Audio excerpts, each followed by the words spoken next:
Page 1. Man a Machine, by Julien Offray de la Mettrie, 1747. Frederic the Great's eulogy on Julien Offray de la Mettrie. Julien Offray de la Mettrie was born in Saint Malo, on the 25th of December, 1709, to Julien Offray de la Mettrie and Marie Gaudron, who were living by a trade large enough to provide a good education for their son. They sent him to the College of Coutance to study the humanities. He went from there to Paris, to the College of Plessis. He studied his rhetoric at Caen, and since he had much genius and imagination, he won all the prizes for eloquence. He was a born orator, and was passionately fond of poetry and belles-lettres, but his father thought that he would earn more as an ecclesiastic than as a poet, and destined him for the church. He sent him, the following year, to the College of Plessis, where he studied logic under M. Cordier, who was more Jansenist than a logician. It is characteristic of an ardent imagination to seize forcefully the objects presented to it, as it is characteristic of youth to be prejudiced in favor of the first opinions that are inculcated. Any other scholar would have adopted the opinions of his teacher, but that was not enough for young La Mettrie. He became a Jansenist, and wrote a work which had great vogue in that party. In 1725, he studied natural philosophy at the College of Harcourt, and made great progress there. On his return to Brittany, M. Hunault, a doctor of Saint Malo, had advised him to adopt the medical profession. They had persuaded his father, assuring him that a mediocre physician would be better paid for his remedies than a good priest for absolutions. At first young La Mettrie had applied himself to the study of anatomy. For 2 years he had worked at the dissecting table. After this, in 1725, he took the degree of doctor at Reims, and was there received as a physician. In 1733, he went to Leiden to study under the famous Beauharnais. The master was worthy of the scholar, and the scholar soon made himself worthy of the master. M. La Mettrie devoted all the acuteness of his mind to the knowledge and to the healing of human infirmities, and he soon became a great physician. In the year 1734, during his leisure moments, he translated a treatise of the late M. Beauharnais, his Aphrodisiacus, and joined to it a dissertation on venereal maladies, of which he himself was the author. The old physicians in France rose up against a scholar who affronted them by knowing as much as they. One of the most celebrated doctors of Paris did him the honor of criticizing his work, a sure proof that it was good. La Mettrie replied, and, to confound his adversary still more, he composed in 1736 a treatise on vertigo, esteemed by all impartial physicians. By an unfortunate effect of human imperfection, a certain base jealousy has come to be one of the characteristics of men of letters. This feeling incites those who have reputations, to oppose the progress of budding geniuses. This blight often fastens on talents without destroying them, but it sometimes injures them. M. La Mettrie, who was advancing in the career of science at a giant's pace, suffered from this jealousy, and his quick temper made him too susceptible to it. In Saint Malo, he translated the aphorisms of Beauharnais, the Materia Medica, the chemical proceedings, the chemical theory, and the institutions, by this same author. About the same time, he published an abstract of Pseudonym. The young doctor had learned by premature experience, that if he wished to live in peace, it was better to translate than to compose, but it is characteristic of genius to escape from reflection. Counting on himself alone, if I may speak thus, and filled with the knowledge he had gained from his infinitely skillful researches into nature, he wished to communicate to the public the useful discoveries he had made. He published his treatise on smallpox, his practical medicine, and 6 volumes of commentary on the physiology of Beauharnais. All these works appeared at Paris, although the author had written them at Saint Malo. he joined to the theory of his art an always successful practice, which is no small recommendation for a physician.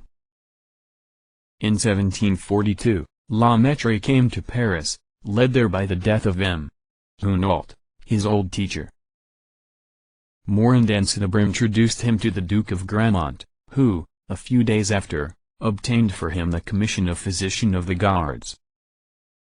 He accompanied the Duke to war, and was with him at the Battle of Dettingen, at the siege of Freiburg, and at the Battle of Fontenoy, where he lost his patron, who was killed by a cannon shot. La Mettrie felt this loss all the more keenly, because it was at the same time the reef on which his fortune was wrecked. This is what happened. During the campaign of Freiburg, La Mettrie had an attack of violent fever. For a philosopher, and illness is a school of physiology. He believed that he could clearly see that thought is but a consequence of the organization of the machine, and that the disturbance of the springs has considerable influence on that part of us which the metaphysicians call soul. Filled with these ideas during his convalescence, he boldly bore the torch of experience into the night of metaphysics. He tried to explain by the aid of anatomy the thin texture of understanding, and he found only mechanism where others had supposed an essence superior to matter. He had his philosophic conjectures printed under the title of The Natural History of the Soul. The chaplain of the regiment sounded the tocsin against him, and at first sight all the devotees cried out against him. The common ecclesiastic is like Don Quixote, who found marvelous adventures in commonplace events, or like the famous soldier, so engrossed with his system that he found columns in all the books he read. The majority of priests examine all works of literature as if they were treatises on theology, and filled with this one aim, they discover heresies everywhere. To this fact are due very many false judgments and very many accusations, for the most part unfair, against the authors. A book of physics should be read in the spirit of a physicist's nature. The truth is its sole judge, and should absolve or condemn it. A book of astronomy should be read in the same manner. If a poor physician proves that the blow of a stick smartly rapped on the skull disturbs the mind, or that at a certain degree of heat reason wanders, one must either prove the contrary or keep quiet. If a skillful astronomer proves, in spite of Joshua, that the earth and all the celestial globes revolve around the sun, one must either calculate better than he, or admit that the earth revolves. But the theologians, who, by their continual apprehension, might make the weak believe that their cause is bad, are not troubled by such a small matter. They insisted on finding seeds of heresy in a work dealing with physics. The author underwent a frightful persecution, and the priests claimed that a doctor accused of heresy could not cure the French guards. To the hatred of the devotees was joined that of his rivals for glory. This was rekindled by a work of La Mettrie's entitled The Politics of Physicians. A man full of cunning, and carried away by ambition, aspired to the place, then vacant, of first physician to the King of France. He thought that he could gain it by heaping ridicule upon those of his contemporaries who might lay claim to this position.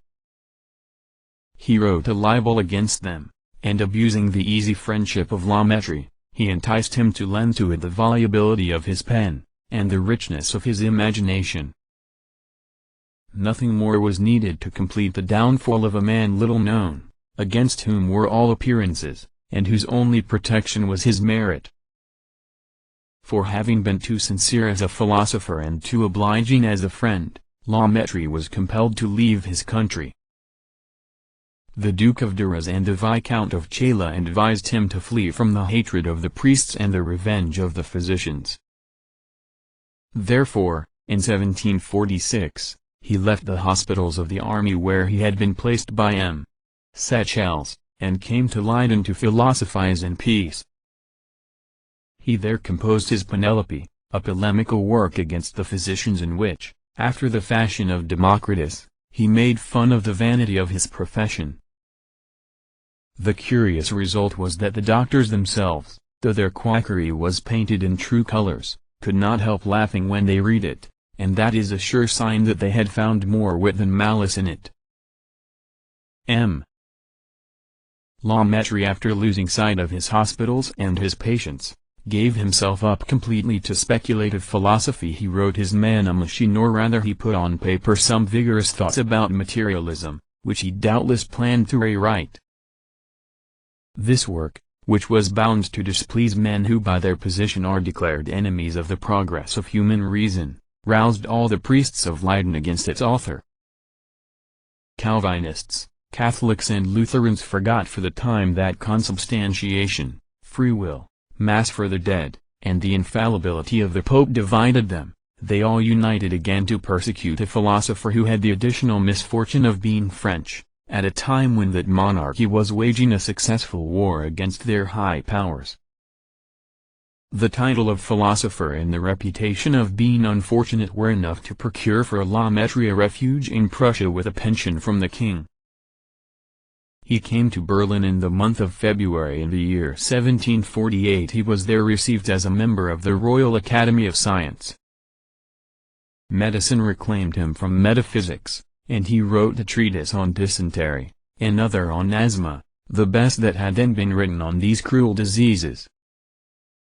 He sketched works on certain philosophical subjects which he had proposed to look into. By a sequence of accidents which befell him, these works were stolen, but he demanded their suppression as soon as they appeared. La Mettrie died in the house of Milord Tyrconnel, minister plenipotentiary of France, whose life he had saved.